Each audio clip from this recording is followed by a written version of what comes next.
The Jedi and the Sith of Star Wars fight with a weapon that's an elegant sci-fi twist on the samurai sword, powered by mind magic: the lightsaber. So what exactly was George Lucas getting at when he first thought of the lightsaber? And what is its deeper symbolism? This is the weapon of a Jedi Knight. Not as clumsy or random as a blaster. An elegant weapon for a more civilized age. The lightsaber is not a weapon of attack, but self-defense, because the Jedi philosophy never supports offensive force.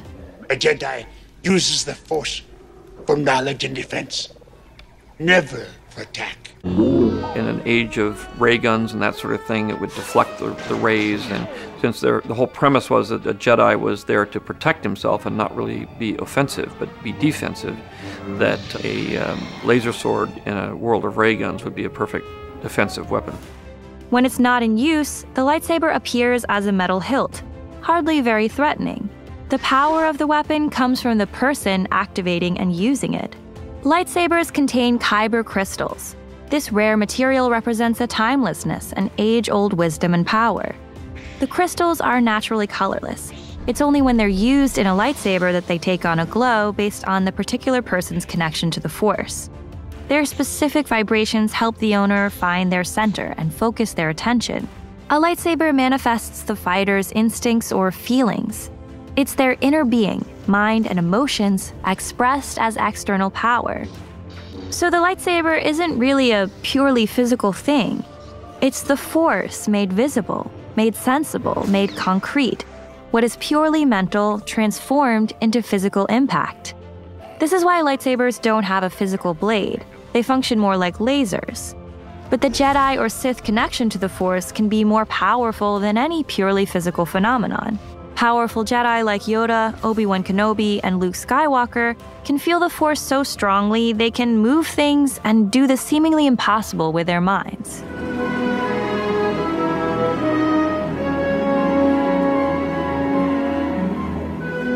So what really makes the lightsaber special is that it's the bridge between the Force that's felt inwardly and the Force that's manifested in the outer world. The lightsaber is elegant and civilized. So uncivilized. But even more than that, it's inspirational, telling us that what we feel and believe can have a direct, visible, physical impact on the world, if we understand how to access and control the Force. Every lightsaber has its own characteristics to represent how the particular individual who uses it accesses and controls the Force. Remember, a Jedi can feel the Force flowing through him. You mean it controls your actions? Partially, but it also obeys your commands. The color of a character's lightsaber immediately tells us about who they are. Most obviously, the Jedi usually fight with blue lightsabers, while the Sith fight with red. The Jedi's blue represents the qualities of the light side of the Force: calm logic and mental clarity, detachment from harsh emotions, the vow to use the Force only for knowledge and defense, and the noble commitment to justice. Not all Jedi use blue, though. Some of the most powerful Jedi have green lightsabers. Green symbolizes nature, peace, and wisdom. The green color also indicates respect for life and a determination to not use the Force recklessly. Green is especially connected to Yoda, who uses a green lightsaber. And when we first meet Yoda in Empire Strikes Back, he's not only green-colored himself, but he's also so connected to nature that he looks like he is a plant or a tree growing out of his swampy planet, Dagobah. Jedi who use green often seem to be older or special in another way. These characters are deeply in touch with the Force, and it guides their swordsmanship far more than actual agility or dexterity. The lightsaber represents the Jedi's sense of identity. So in the original trilogy, Luke's shift from blue to green lightsaber represents his coming of age. As a phallic symbol, the lightsaber is also deeply connected to the father-son story, and Luke's struggle to become a mature adult out of the shadow of his father. His first weapon is the blue lightsaber that once belonged to his father, Anakin Skywalker. What is it? Your father's lightsaber. Luke uses it in his first confrontation with Darth Vader. He's skipped out on Jedi training with Yoda, and he's still a naive, inexperienced fighter. When Vader cuts off Luke's hand, he takes away Luke's blue lightsaber, the weapon that used to belong to him as Anakin. Right after this, Vader reveals himself as Luke's father. I am your father. So it's like he's taking away Luke's connection to the father he imagined, the faithful, noble Jedi Anakin Skywalker. I was once a Jedi Knight, the same as your father.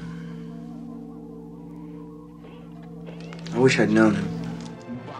And at first, the loss of Luke's lightsaber and his hand feels like a setback. He could be losing his sense of self and ability to fight. But in Return of the Jedi, Luke has created his own lightsaber.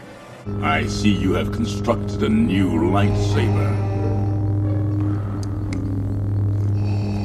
Your skills are complete. His maturity comes from accepting that he's been severed from that original father he once wanted to be like. Luke has to carve out his own path and reject his father's influence altogether.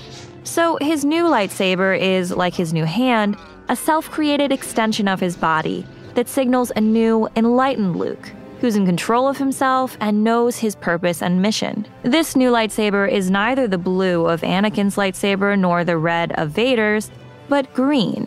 The green shows that he's incorporated Yoda's teachings into his new self. In the first battle, with the blue lightsaber, he hasn't really paid enough attention to the Jedi training, and that's why he falls for Vader's trap. So when he comes back with a green lightsaber, this symbolizes that he's finally taken Yoda's lessons to heart. Instead of his old father, he's looked to Yoda as his spiritual father and guide. And after Yoda dies, Luke carries on his wisdom and spirit. There's one major outlier to the rule of blues and greens for Jedis: Mace Windu's purple lightsaber in the prequel trilogy. Samuel L. Jackson specifically requested this color to make him stand out in fight scenes. So there may not have been any intentional deeper meaning to the purple, at least not originally. But the color does take on a symbolism in a pivotal moment of Revenge of the Sith.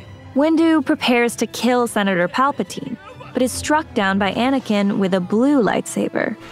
This is a major turning point for Anakin, as he completes the transition from Jedi to Sith. So the purple lightsaber reflects this metaphorical meaning of blue merging with red, as Anakin turns to the dark side. It belongs to me. The Sith's red lightsabers are powered by the emotions of the dark side: anger, fear, and hatred. The hot-headedness of these red emotions is reflected in the way Darth Vader takes out his anger by killing his subordinates, or the way Kylo Ren uses his weapon to hit things when he's frustrated. At the core of the Sith's red is a burning hate for other people. The Jedi's rule to only use lightsabers for defensive purposes is a self-imposed boundary. The Jedi recognizes that people should only have so much power, and it's dangerous to reach for more. But the Sith freely use their lightsabers for aggression and straight-up murder. Like when Kylo Ren pretends to hand over his weapon to his father, Han Solo, then kills him. On one level, their willingness to use offensive attack gives the Sith an advantage. They can go farther than the Jedi allows himself. Hatred and toxic emotions are like fuel for the Sith lightsaber. And in the moment, the power of the dark emotions can seem stronger. When Luke fights his father in front of the Emperor, he briefly gives in to his violent anger, and this helps him fight more ferociously. But fighting with dark emotions yields only short-term victories for Luke. Use your aggressive feelings, boy. Let the hate flow through you. This scene parallels the one in Revenge of the Sith, when the Emperor's alter ego, Senator Palpatine, manipulates Anakin. I can feel your anger. Luke ultimately tosses away his lightsaber because he realizes that every win he makes in fighting is really a loss for him spiritually. It just brings him closer to the dark side.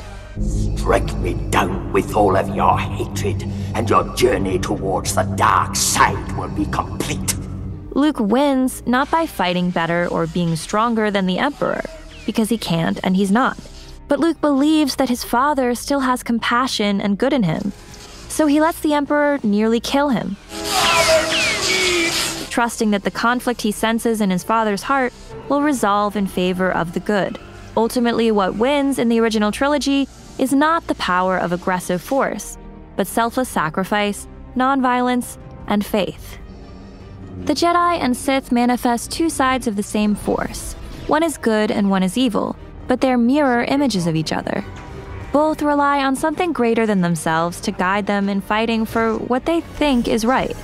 The Sith and the Jedi are similar in almost every way, including their quest for greater power. And their common weapon confirms how close they are. So when the characters battle with lightsabers, they're not knocking swords, they're fighting ideologies. And the ultimate closeness of the Jedi and the Sith, or the light and dark sides of the Force, reminds us too that it can be easy to switch between them before we really notice or understand what's going on. Letting anger or hatred dominate in our hearts can happen suddenly, in a way that feels good at first or seems like a small thing, before we realize that we're heading down a larger path to the dark side. In The Force Awakens, Luke's old lightsaber chooses Rey. As soon as she touches it, she has a series of visions. It's as if the sword can sense the qualities that make her a natural Jedi. Director J.J. Abrams calls this a Force back. It's a flashback that's deeply connected to the Force. The Force is so strong in Rey that for a moment she can see into the past. She even gets a glimpse of major Jedi events that she didn't experience directly, but that are very important to Luke. She's transported to Cloud City, where Luke and Vader fight in The Empire Strikes Back, and she hears Luke scream when he finds out Vader is his father. But we also get a look at a few unfamiliar scenes. One seems to show Kylo Ren killing a Jedi and holding a second lightsaber in his hand, and the next is of Rey being left on Jakku. Based on these scenes, writer John Negroni has developed an idea he calls the lightsaber theory. Negroni believes that Luke's lightsaber unlocks clues to Rey's backstory. And for him, the appearance of a lightsaber in these flashback scenes is really important. It suggests that Luke's lightsaber was also present when Rey was left on Jakku. So it was probably Luke who dropped her there. Negroni argues that Rey's parents were Jedi apprentices, and she had to be hidden to be safe from Kylo Ren. This may remind us of how Luke was left in Tatooine with no real knowledge of his background to protect him from Darth Vader. That lightsaber was Luke's, and his father's before him, and now it calls to you. I'm never touching that thing again. I don't want any part of this. Rey's initial refusal symbolizes her fear and hesitation to confront her past and follow in the footsteps of her heroes. So Maz Kanata ends up giving the weapon to Han Solo and Finn instead. Take it! And Rey doesn't pick it up again until the fateful battle between her and Kylo Ren. By this point, we know that Kylo Ren wants Luke's old lightsaber. This could be because it's a connection to Anakin Skywalker, his grandfather. For Kylo Ren, it represents his potential to be the next Darth Vader. But when he tries to claim it as his own, once again it chooses Rey. We see for certain that she can't escape her destiny. As she falters in the fight, she suddenly remembers that the weapon is guided by what's inside. You need a teacher! I could show you the ways of the Force! Rey closes her eyes to get in touch with this energy, and we're reminded of the scene in A New Hope when Luke practices fighting the same way. I suggest you try it again, Luke. This time, let go your conscious self and act on instinct. Our heroes can fight with their eyes closed because they're led by deep internal values and innate goodness. In the last scene of Force Awakens, we see Rey hold out the lightsaber to Luke. It's important that this is the lightsaber that belonged to his father before him. It's the one that Luke rejected as he rejected the dark side, not the one he constructed for himself based on Yoda's teachings. So for Luke, taking the weapon would mean reclaiming his past and facing his regrets.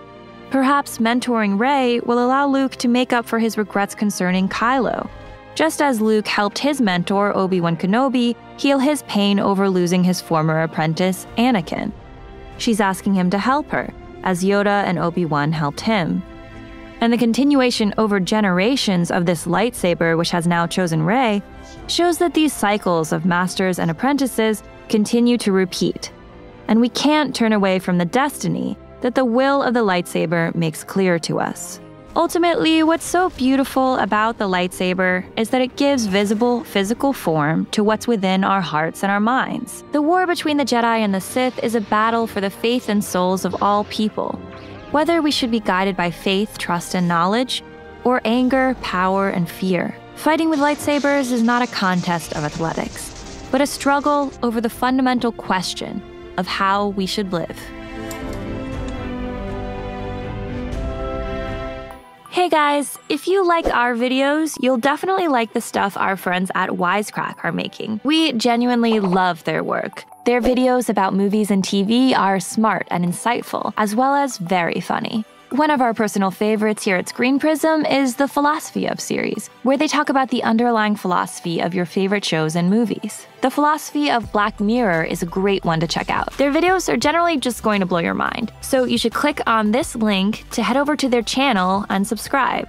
Thanks for watching, and if you like our videos, please consider supporting us on Patreon. Just click this link here. We spend a lot of time making these videos, and every little bit helps. And of course, the very best thing you can do is subscribe to our channel to get access to all of our latest videos.